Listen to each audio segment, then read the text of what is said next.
আজি আমাৰ ঘৰলৈ আহিছে একেবাৰে টিকলি কণমানি মোৰ ভিডিঅ' চোৱা মোৰ ছাবস্ক্ৰাইবাৰ এজনী। কিনাৰতে যে দেখিলে পেণ্ট এটা আৰু স্পৰ্টিং পিন্ধি আছে তাই হেনো মোৰ ভিডিঅ' সদায় চাব লাগে, চায়ে মানে ভিডিঅ'। আৰু পাছদিনাখন মানে বেটি আৰু মই আবেলি আহি আছিলোঁ, মানে 5টা বাজি গ'ল আৰু দেই, তেনেকুৱা টাইমত আহিছোঁ আমাৰ সন্মুখৰ মানুহ ঘৰলৈ, মানে দেৱৰ হয়, তেওঁলোকৰ ঘৰলৈ মই অহা নাছিলোঁ, আজি আহিছোঁ। আৰু চাহ খাই থকা সময়খিনিতে মানে নাজিৰাৰ পৰা ফোন এটা আহিলে মোৰ লগৰ এজনীয়ে, বহুত বছৰৰ মূৰত ফোন কৰিলে দেই, মানে কণ্টেক্ট নাম্বাৰো নাছিলে, তাই গেলেকীলৈ আহিছিলে ফুৰিবলৈ, আৰু মানে নাম্বাৰটো বিচাৰি মানে মোলৈ নহয় মেছেঞ্জাৰত মোলৈ মেছেজ কৰিলে, বোলে ৰাখিবা ক'ত আছা, মই গেলেকী আহিছোঁ, তোমাৰ ঘৰলৈ আহিম। কথাটো শুনি মোৰ ইমানেই বেছি ভাল লাগিলে নহয়, দৌৰা দৌৰিকৈ সিহঁতৰ ঘৰত চাহকণ খাই চিধা ঘৰ আহিলোঁ, আৰু সিহঁতলৈ বুলি পটাপট কিবাকিবি অকণমান বনালোঁ।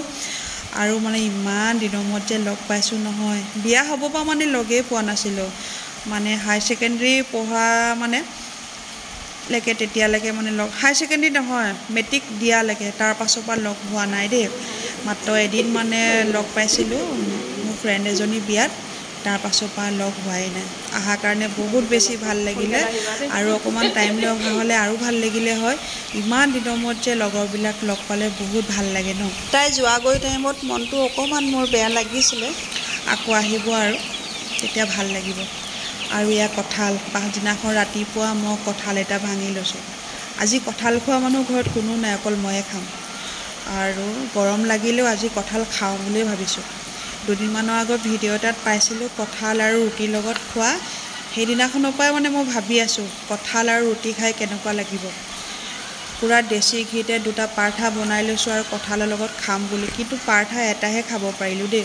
গধূলি প্ৰায় 8:30 মানে বাজিলে, হঠাৎ মানে নাজিৰা যাবলগীয়া হ'ল, আৰু 8:30 বজাত চিধা নমাতি গৈছিলোঁ। ফাৰহানাৰ মাকৰ গাটো ভাল নাছিলে, শাহুমাই ক'লে চাই আহোঁ বুলি, তাত গ'লোঁ, তাত ভিডিঅ' কৰিব নহ'লে কিন্তু, আৰু আহি পাইছোঁ ঘৰত 9:30 বাজিলে।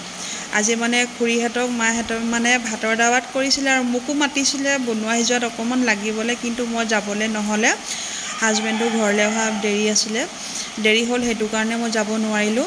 আৰু এইফালে চাওকচোন আমাৰ জানজনীক দ্বিতীয়বাৰ মানে এনেকৈ চুলি খুৰাই দিয়া হৈছে, যিমানেই গৰম নহয় জানো, সেইটো কাৰণে গৰম দেখিয়ে মানে তাইক চুলিখিনি খুৰাই দিয়া হ'ল। আৰু এয়া হৈছে আমাৰ একেবাৰে টিকলি সৰু মাহীজনী, মাহী আহিছে ঈদ খাবলৈ বুলি, কিন্তু মাহীক পাই মাহঁতে মানে এইফালে আলহী দাৱাত কৰি দিলে, লগতে আমাকো মাতি দিলে।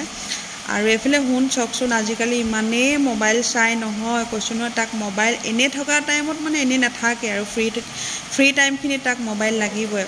এইফালে ফাৰহানা আৰু মাহী দুইজনীয়ে যে ইমান আইটেম বনালে নহয়, মই মানে ভিডিঅ'তহে দেখাইছোঁ, আৰু মই মানে একো বনাবলেই নহ'লে, মোক বনোৱা সিজোৱাত অকণমান হেল্প হ'ব বুলি মাতিলে, কিন্তু যোৱা দেৰি হ'ল যে গোটেইবিলাক মাহী আৰু ফাৰহানাই বনাই ৰেডি কৰি থৈ দিছে। আৰু আচাৰখিনি দেখি যে ইমানেই লোভ লাগিছে, মোৰ কিন্তু বহুত লোভ লাগিছে, আপোনালোকৰ লাগিছেনে বাৰু? নগাটেঙা আচাৰ বহুত ভাল লাগে, লগতে ওলকচু, বিজলকীয়া। বাইদেউ খোৱালা মেলিলা, যাওঁ দেই, আজি ঢেৰ আইটেম খোৱালা। খাই বৈ আজৰি হ'লোঁ, এতিয়া মাহীহঁতক মাত লগাইছোঁ। জানজনীক চুলিখিনি টাকলি কৰি দিলে যদি ইমান মৰম লাগিছে, আৰু সৰু ল'ৰা ছোৱালী সাধাৰণতে এইটো বয়সতে এনেকৈ টাকলি কৰি দিয়া হয়, যিটো বয়সত মানে সিহঁতে একো গম নাপায়, আৰু জনা শুনা হ'লেনো ক'তনো এনেকৈ গোটেই টাকলি কৰিব দিব চুলি কাটি ন। যি কি নহওক ডাঙৰ হ'লে তাই চাব পাৰিব।